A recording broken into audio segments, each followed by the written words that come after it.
नमस्कार दोस्तों, मैं शाहरुख पवार उपस्थित हूँ आपके समक्ष कक्षा 12 का भूगोल विषय का अध्याय संख्या 4 जो है उसका सेकंड पार्ट लेके। जैसा कि आप सभी जानते हैं कि इसका प्रथम भाग जो है वो हमने पहले ही डाल दिया है। अभी जो है वो द्वितीय भाग चल रहा है। अभी तक आपने हमारे चैनल को सब्सक्राइब नहीं किया है और बेल आइकन पर क्लिक नहीं किया है तो प्लीज हमारे चैनल को सब्सक्राइब करें, बेल आइकन पर क्लिक जरूर करें ताकि आप लगातार हमारे वीडियोस की नोटिफिकेशन प्राप्त कर सकें। और आपको यदि वीडियो पसंद आए तो प्लीज लाइक और शेयर जरूर करिएगा। बिना किसी विलंब के अपन इस अध्याय का वीडियो आरंभ करते हैं। देखिए दोस्तों, प्रश्न है लिंगानुपात की भिन्नता के आधार पर विश्व को कितने भागों में बांटा जा सकता है। तो देखिए, लिंगानुपात की भिन्नता के आधार पर विश्व को 4 भागों में बांटा जा सकता है। पहला जो है वो है आपका अत्यधिक स्त्री अधिकता वाले देश, दूसरा स्त्री अधिकता वाले देश, तीसरा पुरुष अधिकता वाले देश और चौथा है आपका अत्यधिक पुरुष अधिकता वाले देश। देखिए पहली हेडिंग, विश्व के वे देश जहां लिंगानुपात 1050 से अधिक पाया जाता है उन्हें अत्यधिक स्त्री अधिकता वाले देश में शामिल किया जाता है। मतलब वो देश जिनका लिंगानुपात कितना पाया जाता है 1050 से अधिक। 1050 से अधिक का मतलब 1000 पुरुषों पर यदि 1050 से ज्यादा स्त्री हैं तो वो क्या होगा, अत्यधिक स्त्री अधिकता वाले देशों में शामिल किया जाएगा वो क्षेत्र। ठीक है, तो देखिए इसमें क्या लिखा है कि वे देश जहां लिंगानुपात 1050 से अधिक पाया जाता है उन्हें अत्यधिक स्त्री अधिकता वाले देशों में शामिल किया जाता है। अब उसमें कौन कौन से क्षेत्र आते हैं, पश्चिमी यूरोप, संयुक्त राज्य अमेरिका, कनाडा तथा दक्षिण अमेरिका के दक्षिणी देशों में लिंगानुपात जो है वो अत्यधिक पाया जाता है। ठीक है, तो ये क्षेत्र जो है इसके अंतर्गत शामिल किए जाते हैं जिनका लिंगानुपात 1050 से अधिक पाया जाता है। इसी प्रकार अगला देखिए दोस्तों, अगले में है स्त्री अधिकता वाले देश। तो इस वर्ग के अंतर्गत ऐसे देशों को शामिल किया जाता है जहां लिंगानुपात 1000 से 1050 के मध्य पाया जाता है। तो दोस्तों इसमें देखो चारों जो हेडिंग है उनमें आप सेम एक प्रकार की परिभाषा बना सकते हैं। मैंने अलग अलग वैसे भाषा बनाई है, आप सेम परिभाषा बना सकते हैं। केवल मैथमेटिक्स की जो संख्याएं है, जो न्यूमेरिक है, जैसे फर्स्ट वाली हेडिंग में 1050 से अधिक, दूसरी वाली हेडिंग में 1000 से 1050 के मध्य, तीसरी वाली हेडिंग में 950 से 1000 के बीच में और चौथी वाली हेडिंग में 950 से नीचे कम। ठीक है, तो ये न्यूमेरिक चेंज करते रहे हैं, बाकी परिभाषा आप एक जैसी लिख सकते हैं, वो आपके और ज्यादा आसान हो जाएगा याद करने के लिए। वो परिभाषा बन जाएगी, फिर दो दो देश, दो दो तीन तीन राष्ट्रों के नाम याद कर लो हर परिभाषा के, तो आपके बहुत ज्यादा इजी हो जाएगा इस उत्तर को याद करना।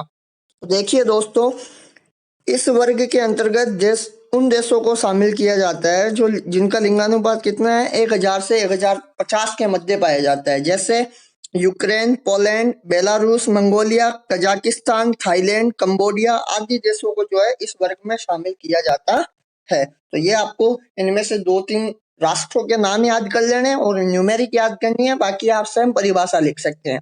अगली हेडिंग है पुरुष अधिकता वाले देश।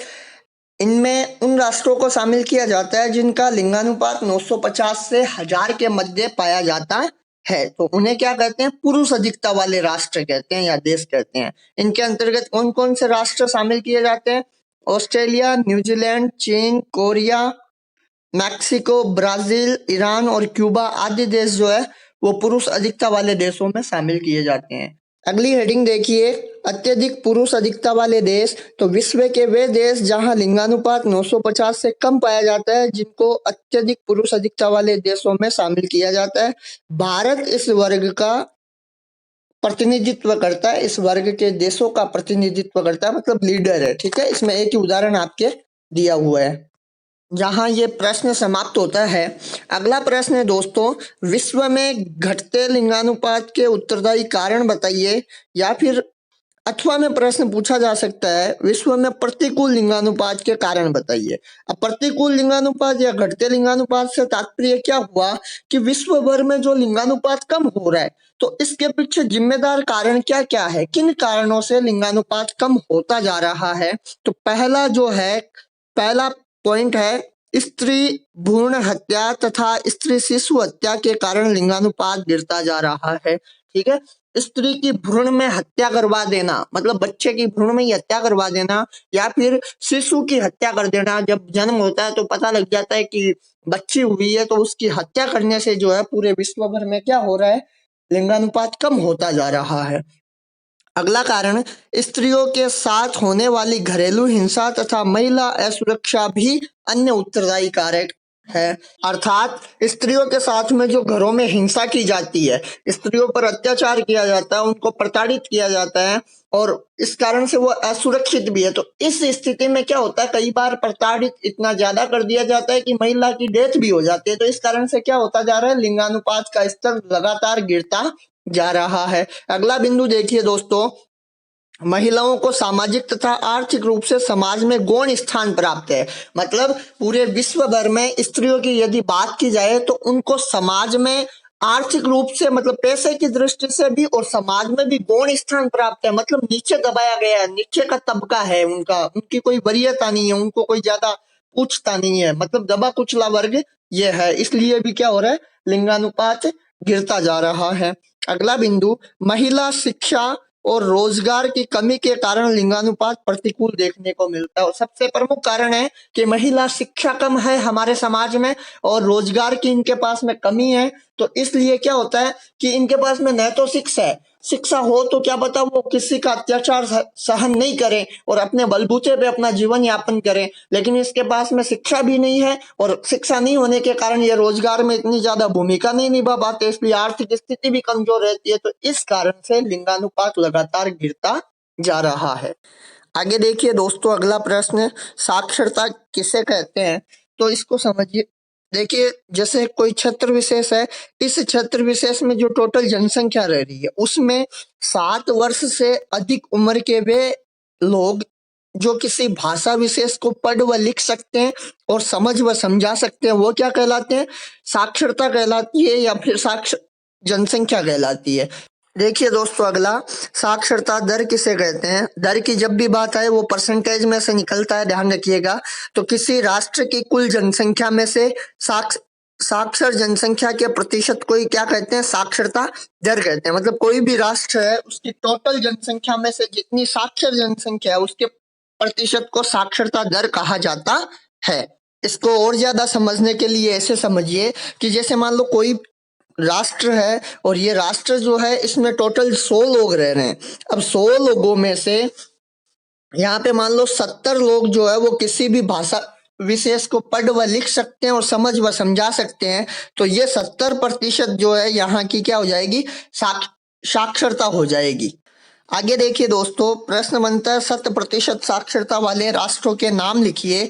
तो इसमें 1 नंबर का प्रश्न भी बन सकता है जिसमें आपसे 2 पूछे जाएंगे राष्ट्र, 2 नंबर का भी बन सकता है जिसमें 4 पूछे जाएंगे। तो अधिकतम जो है वो 4 आपसे पूछे जा सकते हैं। नीचे 6 नाम लिखे हैं जिनकी 100% मतलब 100% साक्षरता है। वहां सभी लोग किसी भाषा विशेष को पढ़ सकते हैं, लिख सकते हैं, समझ सकते हैं और वो समझा सकते हैं। तो देखिए, Japan, Australia, Denmark, Finland, Sweden और नॉर्वे जो है ये ऐसे राष्ट्र हैं जिनकी 100% साक्षरता दर है। अब प्रश्न है दोस्तों, नगरीय जनसंख्या के अनुपात के आधार पर विश्व को कितने भागों में बांटा गया है। मतलब नगरीय जनसंख्या जो है उसके अनुपात अंतर के आधार पर विश्व को कितने भागों में बांटा गया, मतलब कहाँ पे नगरीय जनसंख्या ज्यादा है, कहाँ पे ग्रामीण जनसंख्या ज्यादा है।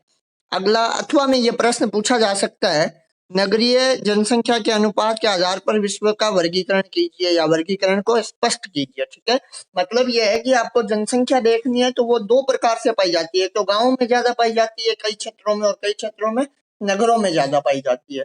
तो इस दृष्टि से जो है पूरे विश्व को 3 भागों में बांटा गया है। आइए उत्तर देखते हैं क्या है। संपूर्ण विश्व में ग्रामीण जनसंख्या तथा नगरीय जनसंख्या का वितरण एक समान नहीं है। ये अपन भी समझ सकते हैं कि अलग अलग विशेषताएं अलग अलग क्षेत्र रखेंगे। नगरीय जनसंख्या का वितरण के आधार पर विश्व का वर्गीकरण निम्न प्रकार से है। अब वो प्रकार कौन से हैं आइए देखते हैं। उच्च नगरीय जनसंख्या, मध्यम नगरीय जनसंख्या और न्यून नगरीय जनसंख्या। मतलब उच्च मतलब सबसे ज्यादा नगर जिन क्षेत्रों में है वो, मध्यम मीडियम साइज, और निम्न मतलब सबसे कम नगर। सबसे कम नगर होंगे उसमें सबसे ज्यादा गांव होंगे। आप समझ पा रहे हैं, एक दूसरे के व्युत्क्रमानुपाती है, मतलब कि उल्टे हैं। दोस्तों अब स्टार्ट करने से पहले मैं आपको केवल हेडिंग बता रहा हूँ। उच्च नगरीय जनसंख्या, मध्यम नगरीय जनसंख्या, न्यून नगरीय जनसंख्या। अब इनकी परिभाषा पे यदि बात की जाए तो देखिए, इस वर्ग में विश्व के उन देशों को शामिल किया जाता है जिनका नगरीय जनसंख्या का अनुपात, ये यहाँ तक की भाषा तीनों ही परिभाषा में एक तरह की कही है। आप यहाँ से कोई भी प्रकार की भाषा अलग नहीं करनी है, आपको आसानी रहे इस तरीके से एक सेम भाषा रटे और केवल फैक्ट न्यूमेरिक चेंज करें। उच्च नगरीय जनसंख्या वाले में 60% से अधिक जो नगरीय जनसंख्या पाई जाती है उनको शामिल किया जाता है। मध्यम वालों में 40 से 60% के बीच वालों को और 40 से कम प्रतिशत वालों को न्यून नगरीय जनसंख्या वाले क्षेत्रों में शामिल किया जाता है। और इनके आगे एग्जाम्पल दिए हैं, तो 3-3, 4-4 एग्जाम्पल याद रखें। मैंने ज्यादा लिख रखे हैं, 3-3, 4-4 एग्जाम्पल आप याद रखोगे तो उससे काम बन जाएगा। देखिए, संयुक्त राष्ट्र America, New Zealand, Japan, Singapore, Argentina आदि देशों में नगरीय जनसंख्या का उच्च अनुपात पाया जाता है। उसके पश्चात चीन, दक्षिण अफ्रीका, मिस्र, वेनेजुएला, क्यूबा, जमैका और हैती आदि देशों में जो है वो मध्यम नगरीय जनसंख्या पाई जाती है। और उसके पश्चात जो है आपके इसमें जो न्यून नगरीय जनसंख्या है, इसमें क्या है, भारत, पाकिस्तान, बांग्लादेश, नेपाल, दक्षिण पूर्वी एशिया और अफ्रीका महाद्वीप के अधिकतम देश आते हैं। तो ये आपको याद रखने हैं। इस तरीके से आप इस प्रश्न को बड़े ही आसानी से याद कर सकते हैं, क्योंकि परिभाषा वाला मैटर जो है वो समान है, केवल उसमें फैक्ट याद रखने हैं। उच्च वाले में 60% से अधिक, मध्यम वाले में 40 से 60% के मध्य और न्यून वाले में 40% से कम। ठीक है, परिभाषा आपकी बन जाएगी, क्षेत्र आपको याद करने पड़ेंगे।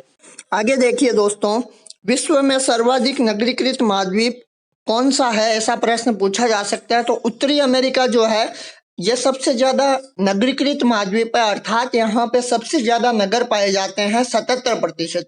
मतलब कि 100 क्षेत्र यदि है तो उस 100 में से 77 तो यहाँ पे नगर है, बाकी के बचे 23 यहाँ पे ग्रामीण क्षेत्र है। ठीक है, समझ में आया होगा। 77 तो क्या है, नगर, और 23 जो बचे वो आपके क्या हो गए, गांव हो गए, ग्रामीण क्षेत्र हो गए।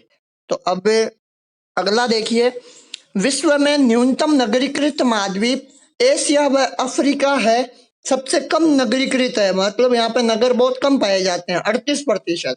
यहाँ पे कितने प्रतिशत है, 38% क्या पाए जाते हैं, नगर पाए जाते हैं। तो इसका दो एक एक नंबर के प्रश्न अलग से पूछे जा सकते हैं, या फिर साथ में एक नंबर में पूछा जा सकता है, आधा प्लस आधा कर करके।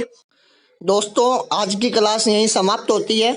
इस अध्याय से संबंधित महत्वपूर्ण नोट्स यदि आपको चाहिए तो आप नीचे डिस्क्रिप्शन में लिंक दी हुई है, उससे वो नोट्स प्राप्त कर सकते हैं। आगे बने रहिए हमारे साथ में और जानते रहिए इसी प्रकार के महत्वपूर्ण नोट्स और क्लासेज प्राप्त करने के लिए हमारे चैनल को लाइक करें, सब्सक्राइब करें और बेल आइकन पर प्रेस जरूर करें, ताकि आपको विधिवत रूप से हमारी क्लास की नोटिफिकेशन प्राप्त होती रहे।